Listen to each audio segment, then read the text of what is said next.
Dear friends, before I begin with my presentation, I would first like to just uh, talk about that I really would appreciate if it is an interactive type of session, because this is the last session and you already have covered or you might have attended so many sessions regarding the what are learning outcomes and how to frame the learning outcomes, something about Bloom's taxonomy also, and assessment or evaluation also, right? So I'll be like in my presentation I'll try to bring the gist of all those things, because when we are talking about mapping of the learning outcomes, so just a brief of how the learning outcome should be made. हालांकि आप exercise कर चुके हैं, but simply एक brush-up हो जाएगा ताकि हम लास्ट में उसको चेक कर सकें कि कैसे मैप करना है. And for the online participants, I would again appreciate if it can be more interactive. So if you have any questions, any queries, you can stop me there also, and you can unmute and we can discuss. And it's not only regarding any question or query, but if you have some point of because you all are also teachers, so you're also dealing with the same yeah, like how to design outcomes or how to make a question paper or different assessment techniques which you may be using. So you are also undergoing the same all methods. So if you have any point of discussion which you also feel that you should put forth in front of all the participants, so you are also welcome likewise, right? Okay, so a very general thing, that what is the aim of education? Siraf, what do you think, that it is only preparing some students or who are employable? What is the aim? I'll be more interactive with the participants, those who are present in front of me. So online candidates also can just discuss. Yeah. So see, when we earlier we used to talk about the education or educational ecosystem. The main aim was that we should educate our society, because education level was very low in our country, especially after independence. तो तब सिर्फ एक ही aim था कि everybody should know how to read and write, right? In fact, it was at one time the any person who was called literate was जिसको सिर्फ अपने sign करने आते हैं, right? या अपना नाम पढ़ना आता है या नाम लिखना आता है, he was considered as literate. But slowly and slowly the education ज़्यादा से ज़्यादा सोसाइटी में परकुलेट किया, and it was taken कि everybody should be educated. So educated was कि फिर आ गया कि जो 5th तक पास कर सके, right? Then again, as the global requirement, as the country national requirement whatsoever, then it was कि 10th तक जो बच्चा है वो educated माना जाता है. लेकिन अब now the scenario has changed. It's not when we say making a student educated does not means getting only the degrees, right? Earlier it was that only education was कि बच्चे ने BA कर ली है, BSc कर ली है, BTech कर ली है, diploma किया है, MBBS किया है, he has a degree, he has studied something, and he is now capable of getting employment in the society, चाहे इंडस्ट्री में, चाहे कॉलेज स्कूल में, कुछ भी है. But now the scenario is changing. It's not कि सिर्फ क्या हाथ में डिग्री का कागज है, इट इज कि as a person, as a human being, student कैसा है. सिर्फ उसकी एजुकेशन क्वालिफिकेशन नहीं है, उसमें क्या ह्यूमन स्किल्स कितने हैं, कितने एथिक्स हैं, राइट? उसने क्या पढ़ा. आपने बीटेक इलेक्ट्रॉनिक्स एंड कम्युनिकेशन कर ली, आधे से ज्यादा subject the students are not able to relate that why we are reading. Forget about BTech, even maths में यू डू इंटीग्रेशन, ठीक है, पार्शियल डिफरेंशिएशन. कितने स्टूडेंट्स को पता होता है कि हम इसको कहाँ अप्लाई करने वाले हैं, या कितने स्टूडेंट्स कर पाते हैं, राइट? सो पहले वाला सीन में ही होता था कि जो learning was not a focus, it was getting a degree, getting some knowledge, getting some information, I would say. और आपको डिग्री मिल गई और आप काम कर रहे हैं, काम फिर कोई और कर रहे चाहे. But now the societal setup, the global perspective, everything has changed. Now we talk about, if we are learning, if we are making a student get a degree or making a student understand even a subject, what is expected out of that student? कि अगर एक subject भी पढ़ा है तो student को वो पढ़ने के बाद क्या नॉलेज अपडेशन है, और उसको we call it as the terms of the outcome, that what is the outcome. What if a student is spending 6 months and taking 5 subjects, even after one subject, completing one subject, what knowledge he has gained or what skill he has acquired, right? That now we call, that we coined in terms of the outcomes, right? So basically now the main aim when we say of education is to make a student educated or learned, who can not only perform tasks but also do well in his life as a human being, as a citizen, as a person with ethics and values, right? So her level पे now we have to see कि हम क्या पढ़ा रहे हैं और कैसे पढ़ा रहे हैं. So present scenario में when we as a teachers we talk about, आप क्या होता है आपको जब आप एज अ टीचर पढ़ा रहे हो तो कौन से मेन पैरामीटर्स हैं जिस पे आप फोकस करते हैं?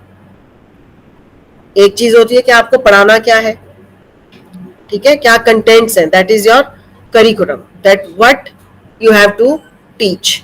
Then comes how you have to teach. Yes और नो? पहले होता था totally teaching was on the blackboard, face to face in the classroom, teacher blackboard पे पढ़ा रहा है और स्टूडेंट पढ़ रहा है. Now the strategies have changed, especially COVID के बाद we know now the how online teaching is being done, right? And now we are moving more towards the project based learning also, कि छोटे छोटे projects दीजिए, assignment से क्या learning हो रही है, group task दीजिए, right? So the style of teaching, that is pedagogy, is also changing. And then third part is how to assess और evaluate. जो टीचर ने पढ़ाया, जो कंटेंट्स थे, जिस भी तरीके से पढ़ाया, चाहे वो लैब में, चाहे वो क्लास में, चाहे बाहर खेलते हुए, चाहे एक्सपेरिमेंट करते हुए, चाहे इंडस्ट्री में, whatever the student is learning और whatever we are expecting कि उसको ये आना चाहिए, उसको चेक कैसे करेंगे? Through the assessment or the evaluation. Again now evaluation has also changed a lot. Earlier again it was, पहले जैसे आप लोग पढ़े हैं या हम लोग पढ़े हैं, it was कैसे था assessment? Question answers and at the end of the semester, right? At the only the final assessment was taken at the end of your semester, 3 hours test. अगर पूरा साल बच्चा नलायक है, राइट, उसने कुछ नहीं किया है, बट उन 3 साल में 2 रातें पहले पढ़ के पूरा मगअप किया, राइट, और एग्जाम टाइम में वोमिट आउट किया, उसने लर्न किया कि नहीं, नॉलेज गेन की कि नहीं, nobody cares. Only the marks जो उस 3 आवर्स में उसने अटेम्प्ट किया. If he gets good marks, so it means सारी उम्र he is termed as intelligent. Yes और नो? 12th में 95% मार्क्स हैं जी, चाहे कुछ नहीं करा हो, नकल मारी हो, चाहे लास्ट दिन पे पूरा घोटा मारा हो और एग्जाम दे दिया, you will remain intelligent till you die. भैया 12th में 95% मार्क्स थे, राइट. और एक बच्चा है जो पूरा साल पढ़ता रहा है, अच्छे से उसने अंडरस्टैंड किया है हर चीज को, लेकिन वो लास्ट 3 आवर्स में he could not attempt properly या कुछ और प्रॉब्लम थी और उसके मार्क्स नहीं आए, तो उसकी नॉलेज को कोई मायने नहीं है, क्योंकि जो डिग्री वाला कागज है उसमें the marks are less. And that is the problem where we are facing till now, the assessment or the evaluation of the students' performance, right? JEE का एग्जाम है, कोई भी एग्जाम बच्चा देने जाता है, उसकी नॉलेज को पहले टेस्ट ही ऐसे किया जाता था कितना उसने मेमोराइज कर रखा है या कितना उसको रट्टा मारने की कैपेबिलिटी है, right? So assessment and evaluation is plays a very important role. And with the changes in the technology, with the changes in style of teaching, this assessment will play much more emphatic role. जैसे Covid का मैं example दूं, जब Covid में पढ़ाना तो सीख लिया हमने, ऑनलाइन फटाफट पीपीटीज बनाई, ठीक है, स्क्रीनशॉट्स लिए, कुछ भी किया, and we started teaching. But was our evaluation system changed? हम चेंज कर पाए? राइट. ये सारे चैलेंजेस वो सारे के सारे वो एक्चुअल इवैल्यूएशन उस टाइम हुई नहीं. एक्चुअल इवैल्यूएशन अभी हम लोग जब थोड़ा सा इवैल्यूएशन का स्टाइल चेंज हुआ है. पहले जो मैं कह रही थी कि सिर्फ फाइनल एग्जाम होता था, that is summative assessment, but now for the last 7 to 10 years we have started with the formative, कि हम बच्चे की असेसमेंट को चेक करते हैं विद द क्विज, असाइनमेंट्स, ये सब भी देते हैं, class behaviour, right. We saw that, जो मैं आपको अभी एग्जांपल दे रही थी कि the assessment should not be at the end of the semester but continuous, वो हम कर भी रहे हैं. ठीक है. सो उसमें क्या हो रहा था, असाइनमेंट दे रहे हैं, क्विजेज ले रहे हैं, एप्टीट्यूड टेस्ट ले रहे हैं, प्रैक्टिकल्स में इंडिविजुअल भी उनका वाइवा ले रहे हैं.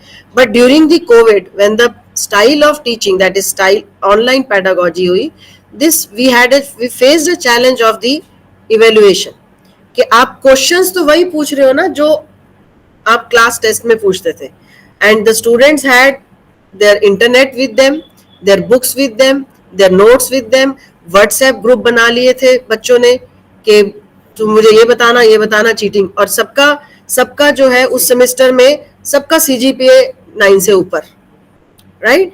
So actual the proper evaluation was not being done because the style of assessment or the methods or the different tests which we were employing during the COVID time, they mismatched with the style of teaching. अब अगर आप question देते open book, आप teacher ऐसा question frame करता कि चाहे बच्चे के पास बुक भी खुली है, चाहे नोट्स भी है, इंटरनेट भी है, everything is there, but until and unless he does not applies his knowledge or his brains or the conceptual understanding, तब तक वो उस प्रॉब्लम को सॉल्व नहीं कर पाएगा. तो चाहे बच्चे के पास कितने भी व्हाट्सएप ग्रुप हो, वो नहीं परफॉर्म कर पाएगा. सो इवेल्युएशन टेक्निक को भी चेंज जो है, there is a very good saying and I believe in that assessment drives learning. yes or no?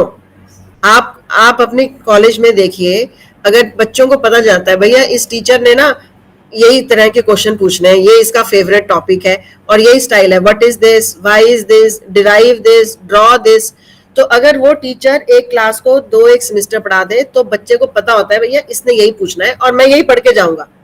तो वो कितना भी न्यूमेरिकल नहीं पूछेगा ये टीचर, तो वो बच्चा न्यूमेरिकल की प्रैक्टिस करेगा ही नहीं, राइट. और अगर उनको पता हो कि भैया टीचर ऐसा धांसू है कि उसने न्यूमेरिकल से ही बात करनी है, तो बच्चा थ्योरी नहीं पढ़ता है, फिर वो कहेगा मैथड उसके इक्वेशंस या फॉर्मूलाज के गोटे लगाओ, न्यूमेरिकल करेगा. बिकॉज असेस उसको in our education system, again at the end of the day evaluation is must. if I am getting a BTech degree, कितना CGPA, कितना परसेंटेज, राइट. सो उसके बेसिस पे लर्निंग होती है. व्हेन आई वाज, हमारे time में electronics में हमारे एक सर थे, वो ओपन बुक करते थे, आप कोई भी बुक ले आओ. और तब हमारे तो 25-28 ईयर्स हो गए मुझे बीटेक करे, तो उस समय ये कुंजियां मुंजियां नहीं, सब इंग्लिश ऑथर की गुड बुक्स. तो मिलमैन हेल्कियस के वैसे आप प्रॉब्लम नहीं सॉल्व कर सकते हैं. आप में से है कोई इलेक्ट्रॉनिक्स का? नहीं, ओके.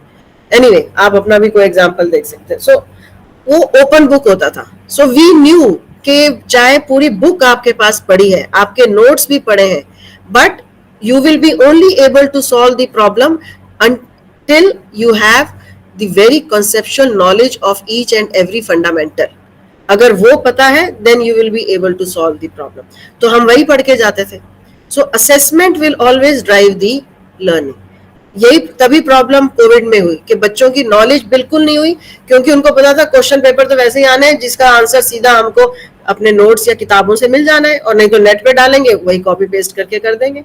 वाइवा ले रहे हैं sir, there is an issue with the, क्या डायलॉग होता था, bandwidth issue, right, network issue, bandwidth issue, video off और सामने इंटरनेट, आप क्वेश्चन पूछो, वो वहीं का वहीं स्पीच रिकॉग्निशन से क्वेश्चन डालेगा, आंसर आपको देगा, right. So this was the problem which was created. And when we will change our style of teaching, you might have seen कि हम एक्सपेरिएंशियल टीचिंग पे जा रहे हैं, फ्लिप लर्निंग, ब्लेंडेड लर्निंग. जब स्टाइल चेंज करेंगे, पढ़ाने का तरीका चेंज करेंगे, तो उसको इवेल्युएट करने का भी तरीका हमको चेंज करना पड़ेगा, right? So assessment, and there are two things we call assessment and evaluation. Do you think they are the same things? So assessment is basically gathering the data. जैसे आपने बच्चे को eight the end of the semester जो है evaluate करना है, ठीक है, उससे पहले आप क्या कर रहे हैं, उसको असेस करने के लिए आप उसको क्विजेस दे रहे हैं, आप उसका असाइनमेंट ले रहे हैं, आप सेमिनार दे रहे हैं, जो कोर्स आउटकम्स, लर्निंग आउटकम्स आपने बनाए हैं उसके बेसिस पे आप देख रहे हैं कि बच्चे की लर्निंग हो रही है कि नहीं हो रही है. So that is the entire data which you are gathering, right, and then putting it in a particular format, चाहे आप उसका स्टैटिस्टिकल एनालिसिस करना चाह रहे हैं या उसका आप एक्सेल शीट पे कैसे भी पाई चार्ट बना के, that is your assessment.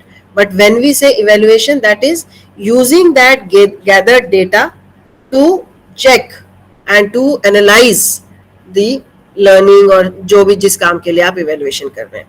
Anyway, so they are not the similar words, there is a difference in both of them, and but yes, they are, you know, they are one is helping the other.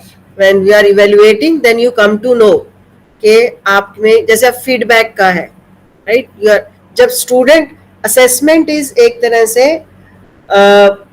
The teacher is taking the feedback of the student कि वो बच्चा पूरी class में कैसे पढ़ रहा है, क्या कर रहा है, कैसे, यही चीजें असेसमेंट से डेटा हो रहा है. जब इवेल्युएशन होगी तो वो सिर्फ स्टूडेंट की इवेल्युएशन नहीं होगी, वो फीडबैक टीचर की भी होगी. हम लोग उस तरीके से उसको एनालाइज नहीं करते हैं. अदरवाइज द इवेल्युएशन, जो फाइनल इवेल्युएशन है, that should comprise of the evaluation of the student and also of the teacher. अगर आपने लर्निंग आउटकम बनाया, अब लर्निंग आउटकम सबको पता है, आपने कोर्स आउटकम किसी सब्जेक्ट का लिखा, आप किस सब्जेक्ट के हैं, आप मैकेनिकल के, सब मैकेनिकल के, mathematics. So any course outcome आपने अपने सब्जेक्ट के लिए लिखा, right, कि the student after the completion of the subject the student should be able to say design, final semester का बच्चा है, design any वो problem, right, और आपने जब क्वेश्चन दिया डिजाइन का वो नहीं कर पाया, या उसको पैरामीटर समझ में नहीं आया, या कुछ भूल उसने, मतलब उसको आइडिया नहीं था कि मुझे डिजाइन करने के लिए क्या क्या फिगर्स चाहिए, क्या पैरामीटर्स चाहिए, वो नहीं कर पाया, तो आपने इवेलुएट कर दिया कि जो वो कोर्स आउटकम 4 था वो बच्चा लर्न नहीं कर पाया. But you see the other way around also कि इट मीन्स वो क्यों नहीं कर पाया, क्या उस वो लर्निंग आउटकम क्यों अचीव नहीं हुई. That also you have to figure out कि वेदर दैट लर्निंग, एक मैं जब आऊंगी मैपिंग पे इसको और करेंगे, but whether the learning outcome जो थी क्या वो उस बच्चे के लेवल से या उस क्लास के लेवल से अबव थी, या टीचर उसको तरीके से क्लास में नहीं करा पाया कि बच्चा वो नॉलेज को गैदर करके उस कोर्स आउटकम को अचीव कर पाए. सो इवेल्युएशन हम लोग हमेशा वो ले लेते हैं कि स्टूडेंट को इवेल्युएट कर रहे हैं, बट अगर उस जो डेटा हमने असेस किया, जब उसको इवेल्युएट हम स्टूडेंट के लिए भी कर सकते हैं, हम उसको टीचर के लिए भी कर सकते हैं, हम उसको कोर्स के लिए भी कर सकते हैं. और एक्चुअली मैपिंग का भी यही फायदा आगे जब हम बात करेंगे तो होगा कि उससे आपको ये भी, अगर कोई कोर्स आउटकम आपने मैप किए, ये कोर्स आउटकम थे, 4 कोर्स आउटकम है, ठीक है, उनमें से आप देख रहे हो एक बैच आया पहले सेमेस्टर में, मैपिंग आपने देखा कि अचीव नहीं हुआ, राइट, फिर अगली बार वही सेम नहीं अचीव हुआ. So some introspection should be done, some analysis should be done why this particular course outcome is not being matched. It means या बच्चे नहीं पढ़ रहे हैं, या टीचर नहीं पढ़ रहा है, या जो कोर्स कंटेंट्स है वो प्रॉपरली डिफाइंड नहीं है कि जो इस कोर्स आउटकम या लर्निंग को बच्चे के अंदर डेवलप ही नहीं करा पा रहे हैं. Are you getting my point? But in our education system, when we are doing evaluation and assessment, it is only focusing on the students' learning, right? Okay, I'll talk about this also. So, okay, assessment, we all know that to improve the quality of the student learning, that is primary. Secondary is this program improvement. और ये भी तो हो सकता है कि जो course outcome बना है वो शायद फॉल्टी हो, वो भी तो हम टीचर्स ही बना रहे हैं, और हो सकता है हमने वो ज्यादा ओवर एक्सपेक्टेशन से बना दिया है, या कई बार प्रैक्टिकली देखें तो कॉपी पेस्ट भी मारते हैं.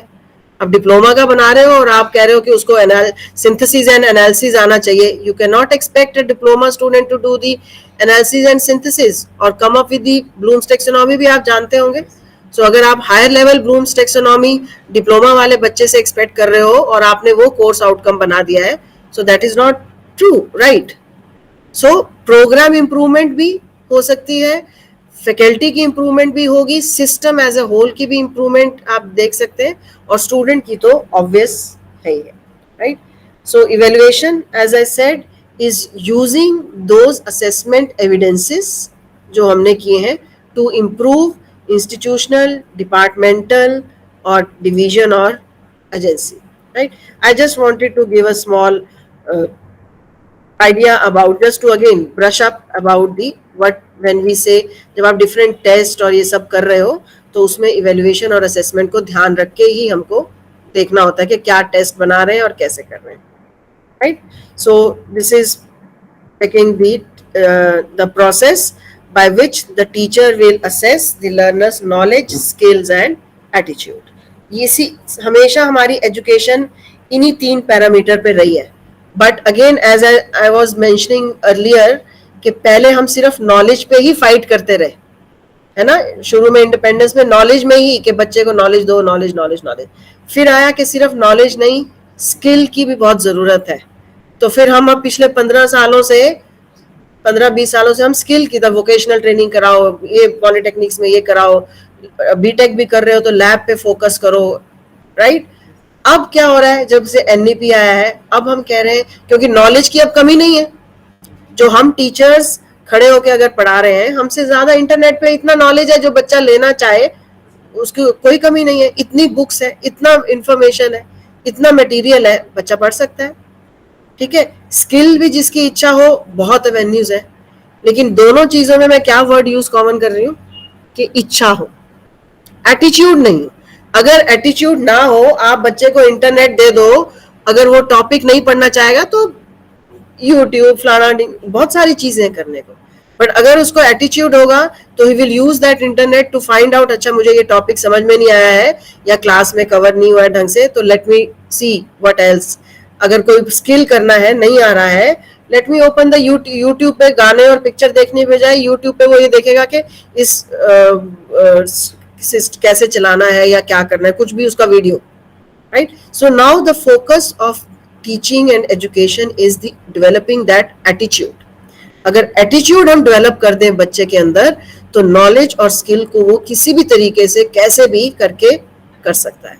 चलो, that is digression, but main thing is these 3 things which we have to evaluate, right. So and why we have to evaluate, that we all know, not only the past and the present but future में भी. अभी जो है, अब when I'll talk about further mapping and all, जो attitude की बात है, अब आपने देखा होगा, अगर एनईपी के भी आपने लेक्चर करे हैं या आपने एनबीए हो गई आपके कॉलेज में, आप कोई रहे हैं पार्ट नहीं, या आपने जैसे कोर्स आउटकम्स या ब्लूम्स टेक्सोनॉमी में भी देखा है, तो हम अब बच्चे का ये भी ध्यान रखना चाहते हैं कि लाइफ लॉन्ग लर्निंग क्या है बच्चे की, या जो वो पढ़ रहा है वो आगे लाइफ में कैसे यूज करेगा, या उसको सेल्फ लर्निंग, मूक्स के बारे में आप लोग कर रहे होंगे अपने कॉलेज में, या आपको पता होगा स्वयं पोर्टल है, मूक्स है, कि उससे हम क्या बच्चे में डेवलप कर रहे हैं, क्या स्किल या क्या हम आउटकम एक्सपेक्ट कर रहे हैं. कि बच्चे के ऊपर अगर टीचर नहीं है, बच्चे पे डंडा नहीं है पेरेंट्स का, या बच्चे के ऊपर क्लास की वो फोर्स नहीं कर रहे हैं, फिर भी बच्चे के अंदर वो एटीट्यूड डेवलप हो और उसको लर्न करने का हो, और तरीका खुद से ढूंढे, और किसी भी चीज को कहीं भी बैठ के वो खुद लर्न कर सकता है, राइट. यही हमारा जो मूक्स का, ऑनलाइन डिजिटल का, उसका one of the outcome is this also, कि make the student capable to learn by himself, right. So future के लिए भी बच्चे को हमको तैयार करना है. अगर मैं आप जैसे सपोज आप हम प्रैक्टिकल देते हैं, प्रैक्टिकल होते हैं आपके मैकेनिकल में, लैब में, हर बच्चे को क्या आप अलग एक्सपेरिमेंट देते हैं, कैसे, क्या ग्रुप बनाते हैं, 4 का ग्रुप बनाते हैं, राइट.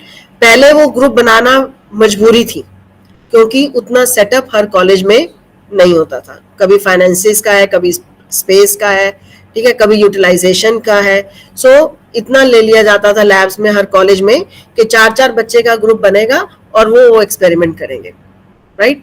और होता क्या है, आप भी देखते हैं, आपने अपने टाइम भी किया होगा, उन 4 में से मेनली 1 या 2 ही होंगे जो खुद हाथ से एक्सपेरिमेंट करेंगे। एक होगा जो रीडिंग करेगा, अगर लड़की साथ है उसको तो हाथ नहीं लगाने देंगे, नहीं नहीं तुम नोट करती जाओ, तुम फिर फाइल बनाना, क्योंकि फाइल फिर तुमने कॉपी करनी होती है लड़कों ने, है ना। और एक होगा जो वाइवा वुवा दे देगा या समझ रहा होगा लेकिन हाथ हूथ नहीं लगाएगा, राइट।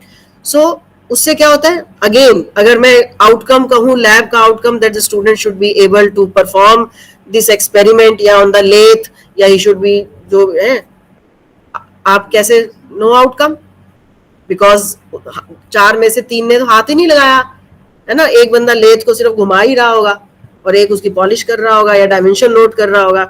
एक्चुअली जो ऑब्जेक्ट, या जो ऑब्जेक्ट नहीं, क्या कहते हैं आप उसको, जो बनाते हो, हाँ पीस बनाते हो जो भी है, उसमें वो तो हाथ लगे नहीं है। लेकिन ना हो, सो उसका और तरीका है असेसमेंट का, कि आप जब आप लैब में करा रहे हो तो 10 एक्सपेरिमेंट है, तो मेक श्योर कि एक एक एक्सपेरिमेंट में एक बच्चा कर रहा है, दूसरे एक्सपेरिमेंट में दूसरा बच्चा ही हैंड्स ऑन करेगा, ताकि थोड़ा बहुत तो हर एक को होगा।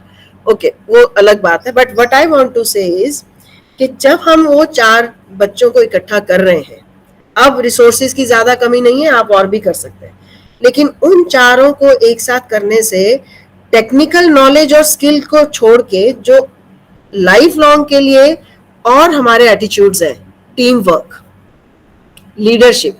अब चारों में से जो एक कर रहा होगा, उनमें से एक लीडर बाय डिफॉल्ट हो जाता है ना, कि अच्छा तुम ये करो, मैं ये कर रहा हूँ, अच्छा जा यार ये वाले वायर्स उठा ला, अच्छा तुम रीडिंग, वो लीडरशिप क्वालिटीज आ रही हैं, राइट। टाइम मैनेजमेंट हो रहा है कि उसी समय आपको खत्म करके देना ही देना है। ओके, आपको एक दूसरे के लिए मतलब ऐसे तो चारों लड़ते रहेंगे चाहे बाहर, लेकिन जब टीम में बैठे हैं कि सबको दिख रहा है कि वाइवा और मार्क्स सबकी इसी फाइल पे लगना है, तो सब में कोहेसिवनेस भी आएगी एंड ग्रुप डायनेमिक्स भी अच्छा होगा। So now if you see कि ये अगर हम इस तरीके से देखें, so we are developing certain skills in the students which are going to help them in the future, right. So उसकी असेसमेंट भी होनी चाहिए, जो हम लैब्स में नहीं करते हैं। हम लैब्स में वाइवा, प्रैक्टिकल फाइल, एक्सपेरिमेंट, उसके साथ डेली हर लैब की कुछ मार्क्स आपको इवेल्युएशन के लिए, असेसमेंट के लिए रखने चाहिए कि वो टीम में कैसे काम कर रहा है, क्लास में, लैब में कैसे परफॉर्म कर रहा है, बाकी अपने पीयर्स के साथ कैसे बिहेव कर रहा है, राइट। और ये वाले स्किल्स अपने आप डेवलप हो जाते हैं, टाइम मैनेजमेंट की, लीडरशिप की, ग्रुप्स की, ये सारी चीजें, सहन करने की शक्ति। बाहर होंगे तो कॉलर पकड़ लेंगे, अच्छा तूने ऐसे कैसे कह दिया कि मेरे को लेके आ तारे, मैं तेरा नौकर हूँ, वहां पे कहेंगे नहीं यार तू ये लगा, मैं वो लेके आता हूँ, so these are qualities which we can develop, but हम लोग उस तरीके से उसको देखते नहीं है। तो आप नाउ यू ट्राई कि जो इंटरनल असेसमेंट लैब्स की है उसमें put some portion for the evaluation और द असेसमेंट और as a student, soft skills या बिहेवियर कॉम्पिटेंसी कैसे उसकी बढ़ रही है, राइट। मैं कहीं कहीं और पहुंच जाती हूँ, but will come back, right. So basically it is attitude, skills and knowledge. So you see now, पहले हम कहते थे नॉलेज दो, स्किल, फिर attitude. Now we talk about first the attitude. Attitude अगर है, बच्चा प्रोएक्टिव है, बच्चा लर्न करना चाहता है, बच्चा स्किलफुल होना चाहता है, so nobody can stop him, right. Okay, let me come. So present system में, एज आई वाज सेइंग, जो मैं पहले बात कर चुकी हूँ, we have certain lacunas. Our evaluation system has certain, no doubt हम उसी की प्रोडक्ट है और हम अच्छा कर रहे हैं, या हमसे पहले वाले भी या अभी भी, but now if you see the global perspective, things are changing. Now we can not just focus on our evaluation system और which is totally memory based, रट्टा बस याद कर लो, जो ब्लूम्स टेक्सोनॉमी का first 2 levels, just understanding and memorizing, right? Because जो exam लेने का फोकस था वो सिर्फ वैसा ही, वही फोकस कंसेप्ट्स पे नहीं था, और सिर्फ समेटिव असेसमेंट थी, तो लास्ट में, और पहले हमारे टाइम तो था 8 में से 5 करो, तो बच्चा पढ़ के ही वही इसी 8 में से, और पिछले 10 साल की पेपर है देख लो किस में से आए हैं, वो 8 में से 5 करेंगे, बाकी 3 यूनिट छोड़ के ही नहीं आएंगे। तो ये तो मशीन पे काम कर रहे हो। अगर जो आपने पूरी डिग्री में वो 3 यूनिट्स पढ़े ही नहीं, अगर उसमें से कभी किसी इंडस्ट्री में फंस गए तो कोई बात नहीं, मशीन ही खराब होगी। बट अगर मैं एमबीबीएस डॉक्टर को कहूँ 8 में से 5 कर, ठीक है, वो कहेगा जी मैंने तो ये जी प्रॉब्लम आ गई है पेट की, मैंने तो गले तक ही पढ़ा था, आगे मुझे नहीं आता जी, ले जाओ जी सर्जरी से उठा दो, राइट। इसलिए उनके कभी नहीं आते थे। Again assessment is driving the learning. जब मैं पढ़ती थी, मेरा कजन था डॉक्टर बन रहा था, वो हंसता था कि तुम्हारा क्या है, ठीक है मशीन ही नहीं चलेगी, ट्रांजिस्टर नहीं फूक जाएगा, बिजली फूक जाएगी, हमारा तो बंदा फूक जाएगा। So we can not take the chance of learning 5 out of 8। Then it changed कि नो 5 आउट ऑफ 8। फिर आया अच्छा इंटरनल चॉइस, एक क्वेश्चन में और दे दो, right. Again then changed, again evaluation changed कि नहीं, यू हैव टू सी कि बच्चे को सारी नॉलेज होनी चाहिए। फिर कंसेप्चुअल, फिर objective type, multiple choice. See if you see ये हो रही है चीजें, but we sometimes are not able to relate और रियलाइज। इफ यू ये ऐसे ऐसे आया कि नहीं, आप लोग भी जब 10th में होंगे तब ऐसा होगा, 12th में ऑब्जेक्टिव टाइप, सीबीएसई का चेंज हो गया कि कंसेप्ट पे दो, राइट, फिर फॉर्मेटिव आ गया। तो this now, so taking into account what is the present system and what are the major problems, right, uske basis pe we are now shifting or we need to shift towards the different assessment or evaluation methods. और problems तो होती हैं, guidelines strictly follow नहीं हो रही हैं, subjectivity है questions में, I won't go into these details, right. So again same thing, examination dictates the curriculum decision. अगर आप ऑटोनोमस कॉलेज में हैं तो पेपर आप खुद बना रहे हैं, वो फिर वही बात है। अगर वही टीचर 2 साल 3 साल से पेपर बना रहा है तो बच्चे को भी पता होता है कि यही आएगा, टीचर भी कितना भी चेंज कर ले पर 80% similar type of question paper बनता है। तो बच्चा भी वही पढ़ रहा होता है और टीचर भी ज्यादा फोकस उन्हीं टॉपिक पे दे रहे होते हैं।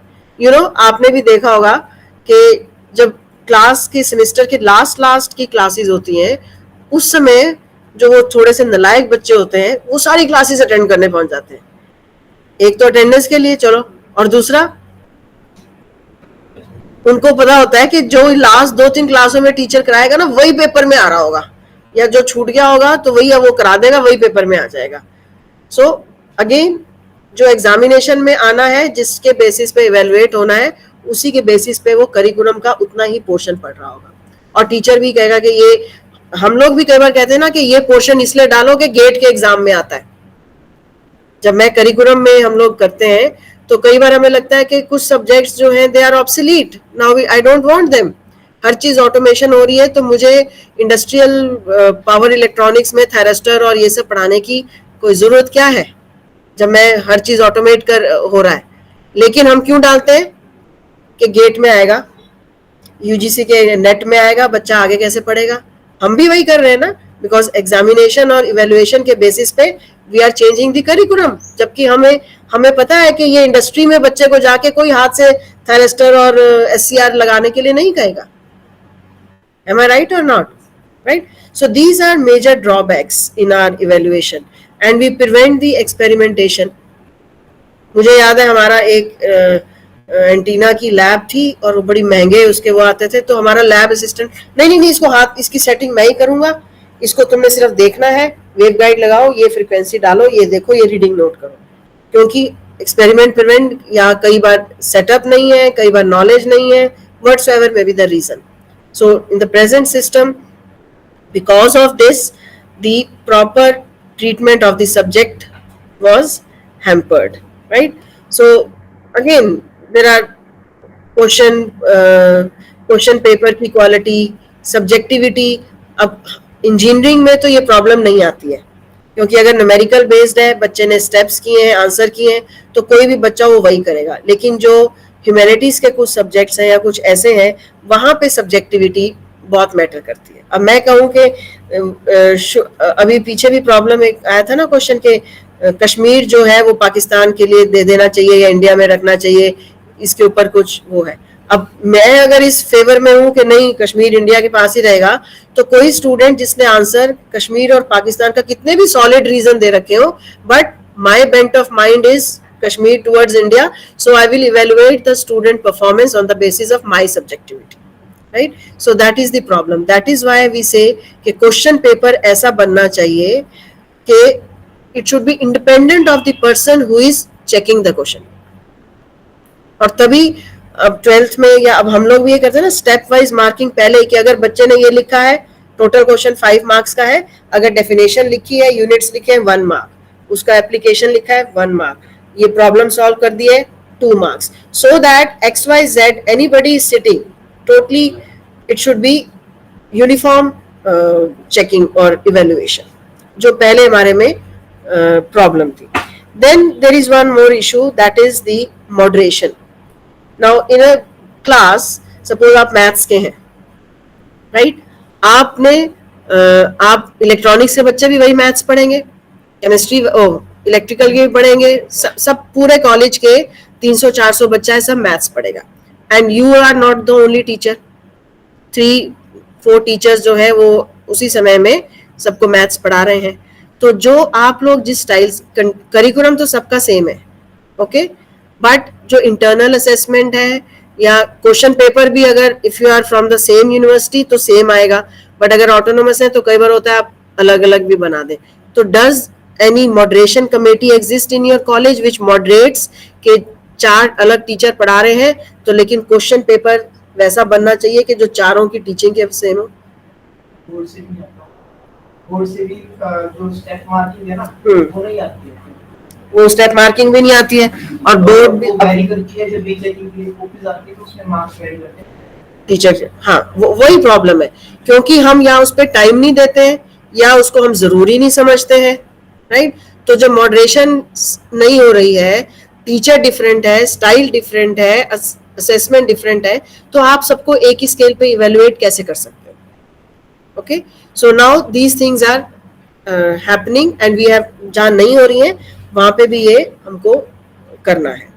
ओके ओके, एंड देन जो या वो एनकरेज, ये सब हो गया है.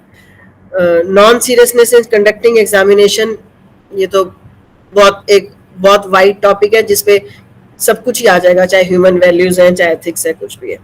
Anyway, so what crux of the story is that we still are facing challenges in having a uniform setup of evaluation.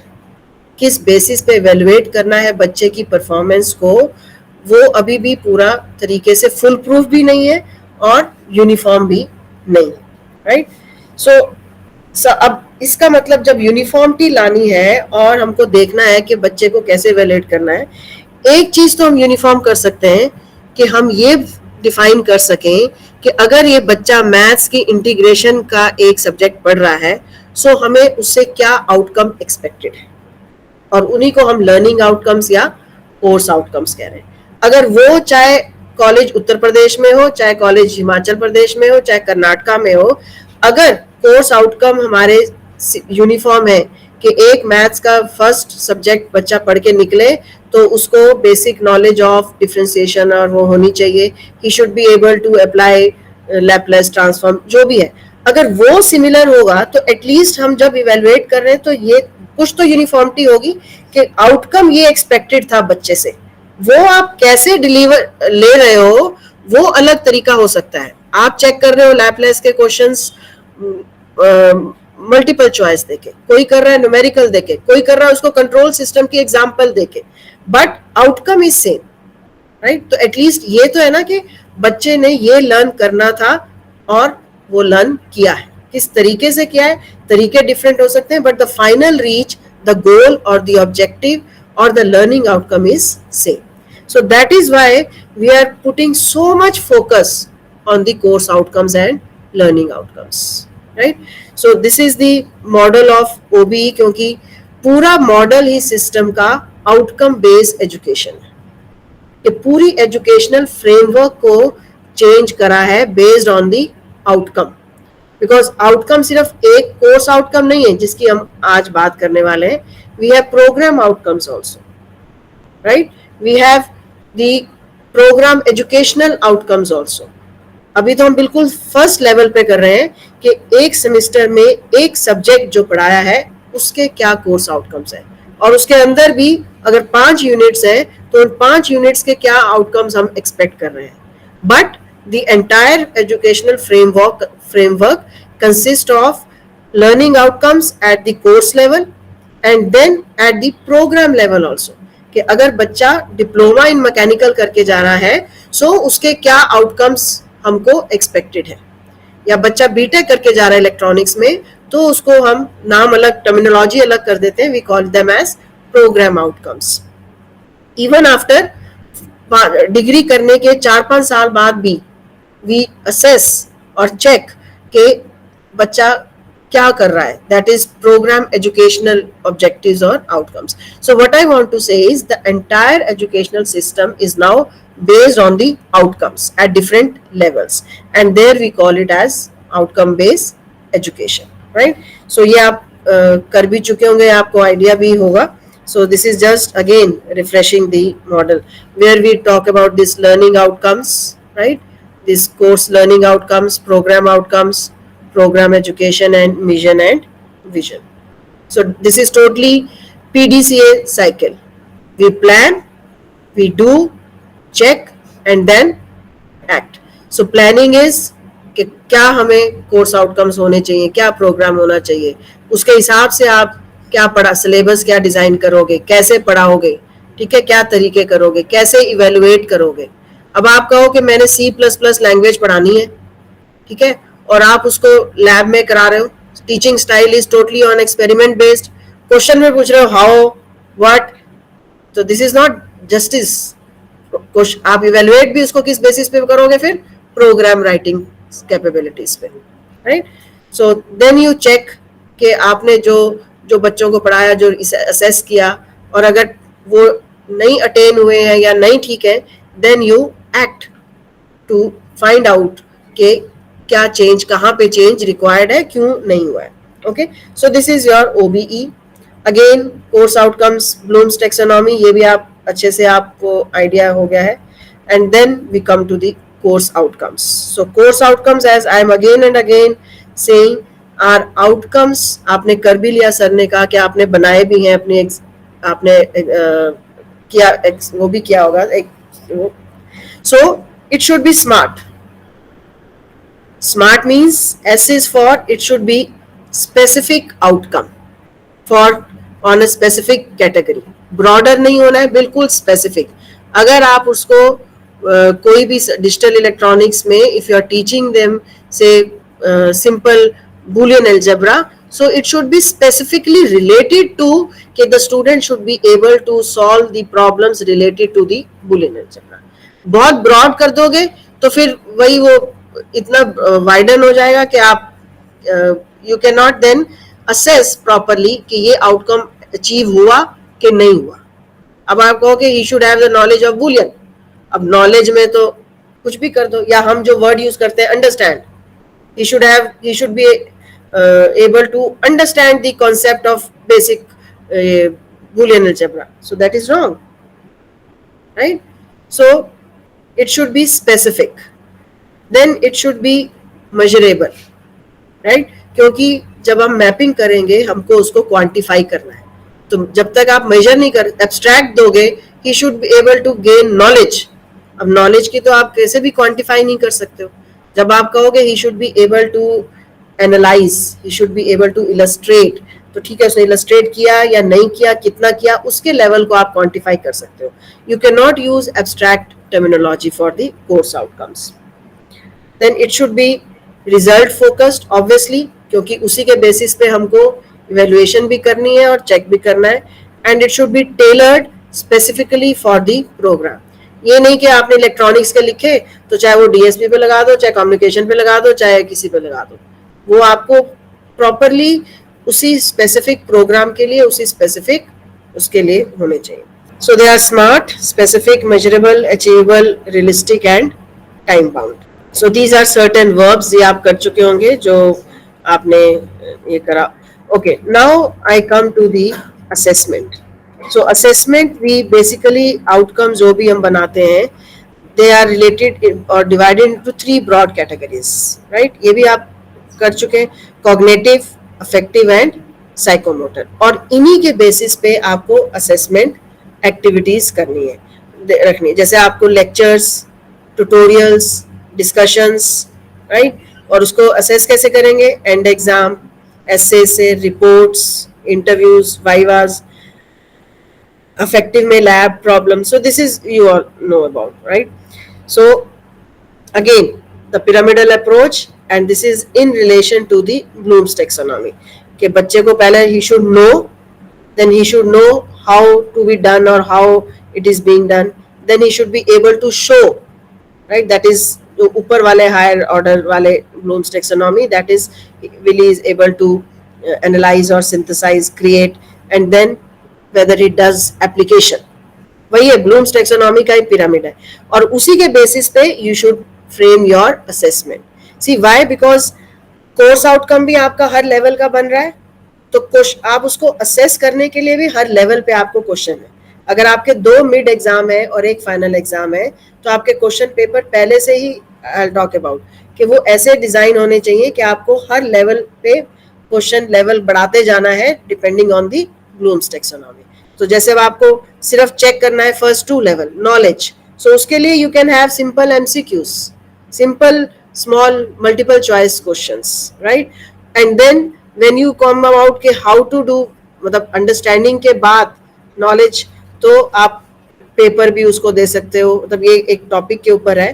मतलब what I want to emphasize is कि your style of assessment, your style of asking the questions should also be in tune with the Bloom's taxonomy and your course outcomes. Okay, so these are the various, I'll directly come to this direct assess. Okay, अभी तक हम सिर्फ direct assessment की बात कर रहे हैं, that is your examination, your quiz, assignment, multiple choice, seminar.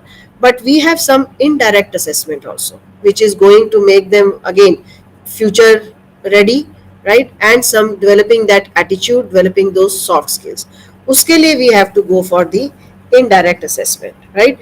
That you have some surveys, right? Exiting surveys when the students are leaving, when the एक तो simple लेते हैं indirect feedback, right? और वो ज़्यादातर ट्रू फीडबैक नहीं होती है, बिकॉज कई बार बच्चे उस टीचर को अच्छा देते हैं कि जो आपको पूरे नंबर दे रहा है, अटेंडेंस के लिए तंग नहीं कर रहा है, उसकी फीडबैक बहुत अच्छी होती है, और यूजुअली उसकी ज़्यादा होगी जिसने तंग किया होगा, डिफिकल्ट क्वेश्चन होगा, मार्क्स अच्छे नहीं दिए होंगे. So that is not your true assessment. So true assessment can be taken from the indirect part कि जब बच्चे लीव कर रहे हैं, exit surveys we call, when they are leaving 3rd year or 4th year, then they will give you the right picture, right input from your alumni. जब बाहर निकल जाते हैं तो लगता है अच्छा अब इस टीचर के हाथ में कुछ नहीं है, और वो बाहर निकल के पता चलता है actually that what we have been taught, how we have been taught, how it is going to or it is helping us. So these type of indirect assessment from alumni, from exit interviews, from your some groups, some stakeholders you should take, right? So yeah, now coming to the main thing, that is अभी तक हमने assessment भी देख ली, course outcomes भी. Now how to map them. Okay, first I'll directly come to that, then I can.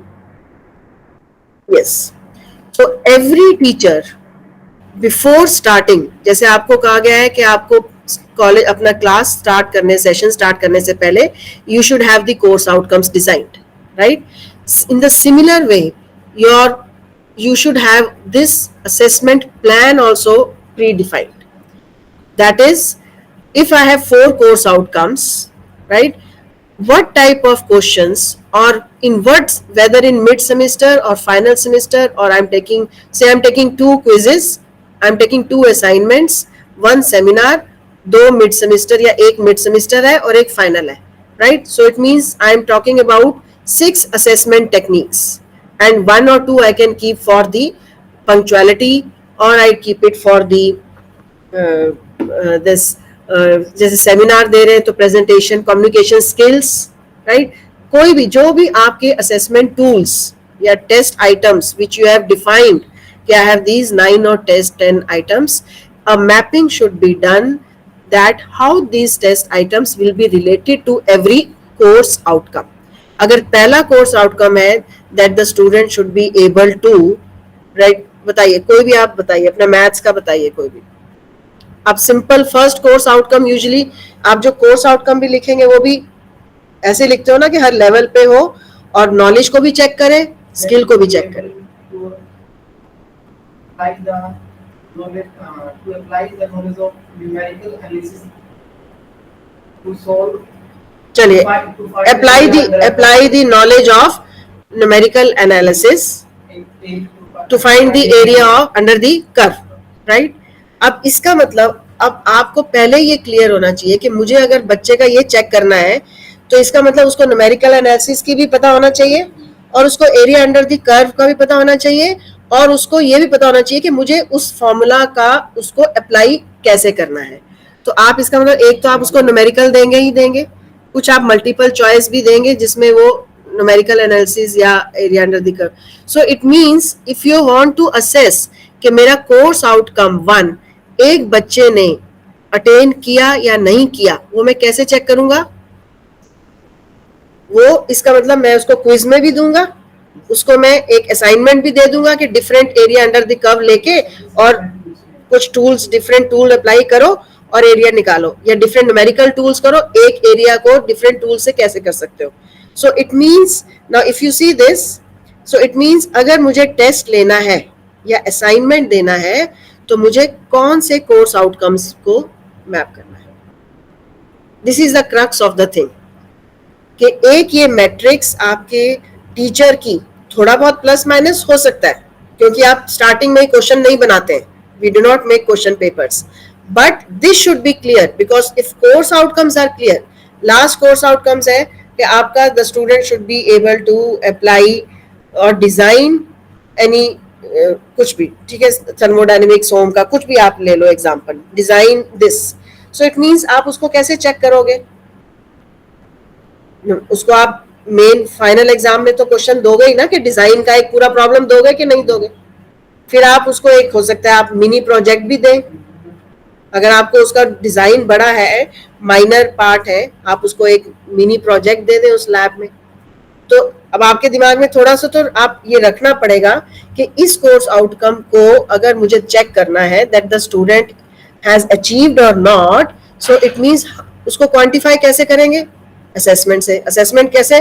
कि मैं उसको mini project दूंगा, submitted. So it means my that say CO4, let us say it was CO4, so CO4 should be related to the test also, should be related to the say mini project also, right? I'll show you one like this. Okay, so this is the main thing. ये आपके 4 course outcomes हैं, ठीक है, आपने उनको ऊपर objective से, PO से, वो अलग स्टोरी है. आपकी मेन चीज ये है, आपने 4 टूल रखे. एक टूल आपका से मिड सेमेस्टर एग्जामिनेशन है, एक फाइनल है, एक आपका असाइनमेंट है, एक आपका प्रैक्टिकल है, या जो भी रूब्रिक्स के हिसाब से आपने टूल बनाए हैं. अब उस टूल को CO1 फर्स्ट टूल से, CO2 second and fourth, CO3 1 2, CO4 2 and 3. If this articulation is done in the beginning, then at the end of the semester when you will be asked to tell whether your course outcomes have been achieved or not, it won't be difficult for you because आप जो sheet बनाएंगे, I'll show you the sheet also like this also. So now this is first CO1. ये हर teacher का जो lesson plan या course file बनाते हो, it should be there along with. आप कोर्स फाइल में क्या डालते हैं? Your course curriculum, your schedule, right, और फिर आप अब कोर्स आउटकम्स भी डालने होते हैं, सीओपीओ की मैपिंग भी डालनी होती है. Now along with it you should have this type of mapping also, that these are 4 course outcomes. So now this entire one mapping, page mapping, is self explanatory for everything. You see CO1 की definition लिखी है, right, उसके साथ PO की भी mapping लिखी है कि now this CO is map with PO, उसके साथ ब्लूम्स टेक्सोनॉमी का लेवल भी लिखा है, नॉलेज लेवल 2, राइट, और उसके साथ ये टूल्स हैं T1, T2, A1, A2, lab. अगर क्वेश्चन नंबर, ये तो बाद की बात है जब पेपर बन गया, बट उससे पहले इफ आई से CO1 T1 में भी पूछूंगी मैं, और मैं उसको एक असाइनमेंट में भी पूछूंगी। CO2 कंपेयर द बिहेवियर, मैं उसको पेपर में नहीं पूछूंगी comparison, I will ask him in the assignment और से quiz. Third is analyse, I will ask second tutor assignment और से लैब, सॉरी। सो इफ, और अब इसमें ये कोर्स का नाम है, ये कोड है, ये बैच है, इतने क्रेडिट है, इतना बैच है, और कितने बच्चों को कितना स्कोर आना है वो भी। सो अगर ये एक पहले alignment matrix mapping is available with every teacher, then the teacher will also have clear idea while preparing the question paper and also while assessment or evaluation. So this is another example of CO attainment.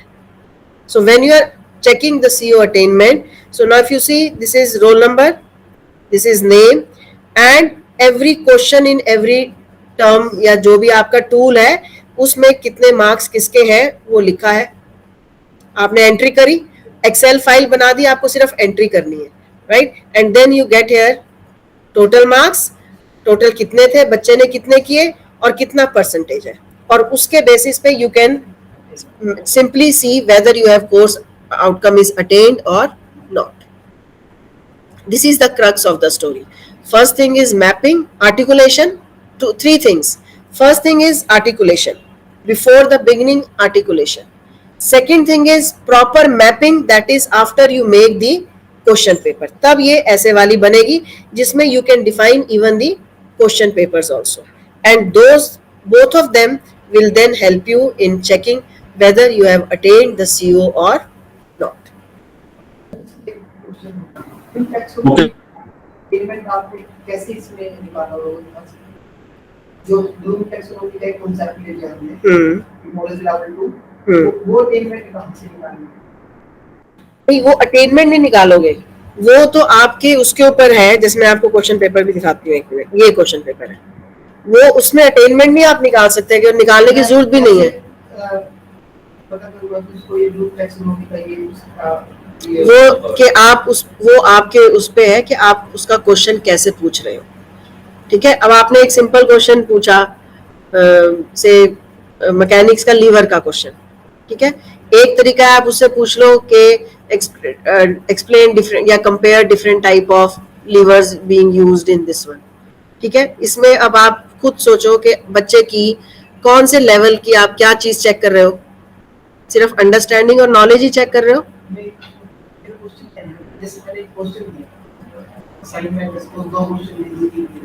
मेरा first question है, वो first question मेरा course outcome one को match किया है और साथ में ब्लूम टेक्सोनॉमी का लेवल 2 को मैच किया। क्या मैं एक ही टेबल से दोनों चीजों के अटेनमेंट निकाल सकता हूं या सिर्फ मेरी कोर्स आउटकम की अटेनमेंट निकाल सकता हूं, या उसके लिए कोर्स आउटकम की ब्लूम्स टेक्सोनॉमी की अटेनमेंट निकालने की जरूरत नहीं है। वो आप सिर्फ ये देखिए कि अगर आप डिप्लोमा लेवल तक कर रहे हैं या डिग्री जो भी है, कि आपका जो भी क्वेश्चन पेपर है वो बैलेंस्ड हो, कि वो हर लेवल पे बच्चे को चेक करना हो। देखिए, जब आप तो अभी नए हैं, हम लोग जब आए थे तो हमें ये होता था कि जब भी आप कोई क्वेश्चन पेपर बनाते हो तो आपका 20% ऐसा होना चाहिए जो क्लास का हर बच्चा कर सके, अभी भी यही दिमाग में आप रखते हैं। 20% ऐसा होना चाहिए जो बहुत इंटेलिजेंट अच्छा बच्चा होगा वो कर सके, और 60% एवरेज होना चाहिए, तभी डिमार्केशन भी आएगी, मार्क्स की वेरिएशन भी आएगी, ठीक है। ये एक थंब रूल होता था। तो आप क्वेश्चन का स्टाइल भी वही ऐसे अभी भी आप बनाते होंगे, तो कुछ क्वेश्चन आप सिंपल रखते होंगे भी हर बच्चा कर सके, कुछ होगा जो सबसे कट अबव है वो करे। तो एक्चुअली वो अब हम उसको ब्लूम से जोड़ रहे हैं, वो कौन से पोर्शन जो हम कहेंगे हर बच्चा कर सके वो वही होगा ना जो सिर्फ अंडरस्टैंडिंग और नॉलेज का होगा, that is Bloom level 1 and 2। अगर आप पढ़ा रहे वो सिर्फ ब्लूम्स 1 और 2 वाला होगा, जो हर बच्चा थोड़ी सी भी पढ़ के आ जाएगा या जिसने क्लास में भी सुना होगा वो उस क्वेश्चन को अटेम्प्ट कर पाएगा। क्योंकि उसमें सिर्फ बच्चे की एक basic understanding of the concept and basic understanding of the subject की नॉलेज है, राइट? तो आप उसमें क्वेश्चन भी ऐसे डालोगे डिटेल करने के लिए, एक्सप्लेन करने के लिए, कंपेयर करने के लिए, राइट? फिर आप डालोगे कुछ ऐसा बच्चा जो उस नॉलेज को अप्लाई करके, जैसा आपने कहा, अब बच्चा एरिया अंडर द कर्व की डेफिनेशन पढ़ाया, न्यूमेरिकल एनालिसिस के मेथड्स भी देखाया, लेकिन उन दोनों को वो कब अप्लाई करेगा? जब वो ब्लूम्स लेवल के हाई लेवल में उसको कर सकता है। तो जब आप क्वेश्चन डाल रहे हो तो it means you are catering to the higher level of Bloom's. तो उसमें आपको मैपिंग करके अटेनमेंट नहीं देखनी है। जैसे हमारा क्वेश्चन नंबर 4 डिजाइन पे आ गया, तो मैं सिंगल दोबारा उसको देखूंगा तो क्यों ना फिर जो क्वेश्चन नंबर 4 हम टोटल मार्किंग की एवरेज निकाल रहे हैं, चेक कर रहे हैं, तो पूरा क्वेश्चन नंबर 4 की भी देख लीजिए, उससे ब्लूम टैक्सोनॉमी की अटेनमेंट भी आ जाएगी।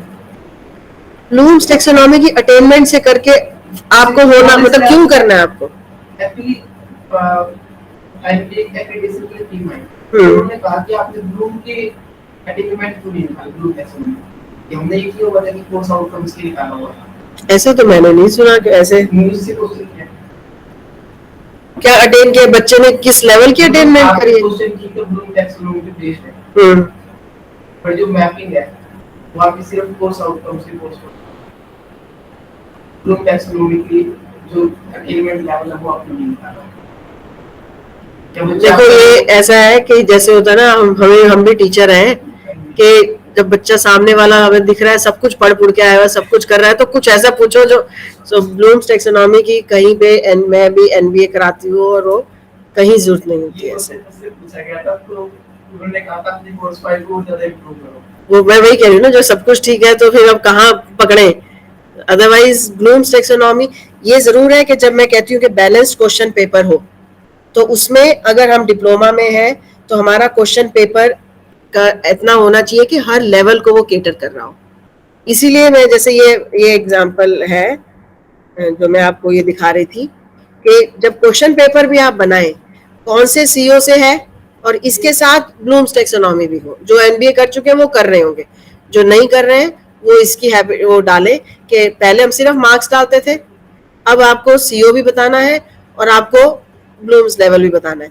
अब अगर ये क्वेश्चन पेपर है और ये मैपिंग मेरे पास है, राइट? सो जैसे ही बच्चा जो क्वेश्चन के आते जाएंगे मार्क्स, आप उसको इसमें मैपिंग में डालते जाएंगे इस हिसाब से, राइट? दोनों की, and you will get the results.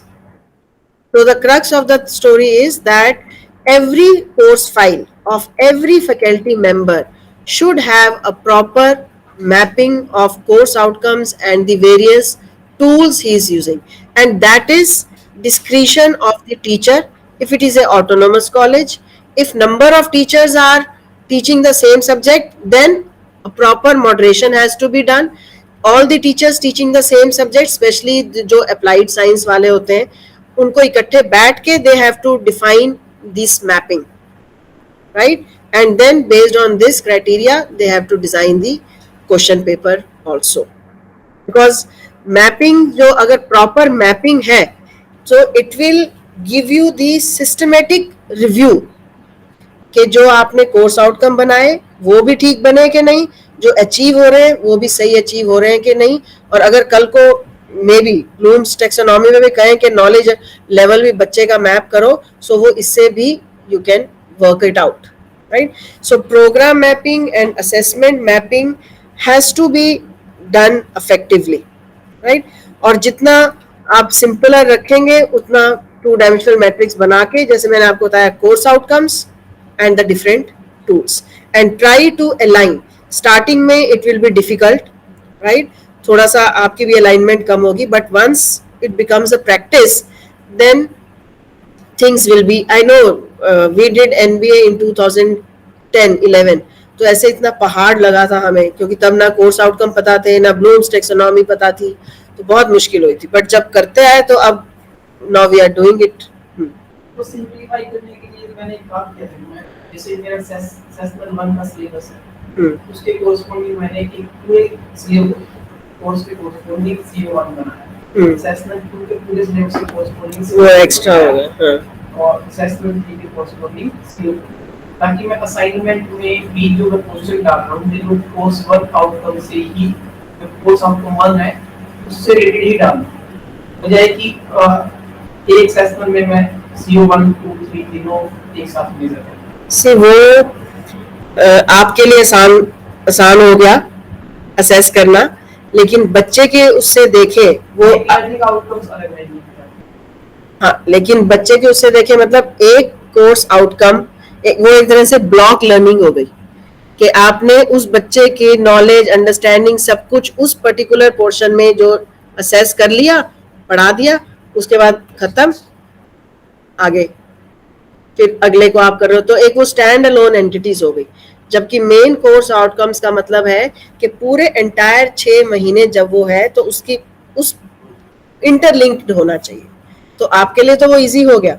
या अभी ये ब्लॉक मेथड आ रहा है, मैंने कल ही देखा था कि अब तो वो ये कह रहे हैं कि आपको 6 सेमेस्टर, एक सेमेस्टर में 6 महीने हैं या 16 हफ्ते हैं, चलो 16 हफ्ते में आप 4 या 5 सब्जेक्ट पढ़ा रहे हो या 5 महीने में 5 पढ़ा रहे हो, बच्चा पांचों में दिमाग इधर उधर लगा रहा है। आप उसको मैथ्स भी पढ़ा रहे हो, ठीक है, अभी वो मैथ्स में जब तक समझता है आप उसको थर्मोडायनेमिक्स पढ़ा रहे हो, साथ में वो अपना इलेक्ट्रिकल इंजीनियरिंग कर रहा है, साथ में वो वर्कशॉप कर रहा है। तो अब एक नई सोच आ रही है कि इससे अच्छा जैसे आप कह रहे हो कि उसको 1 महीना सारा ही मैथ्स ही पढ़ा दो, अगले महीने वो सारा थर्मोडायनेमिक्स ही पढ़ेगा, तो सारा focus alignment is totally in one direction. तीसरे महीने उसको सारा इलेक्ट्रिकल इंजीनियरिंग पढ़ा दो,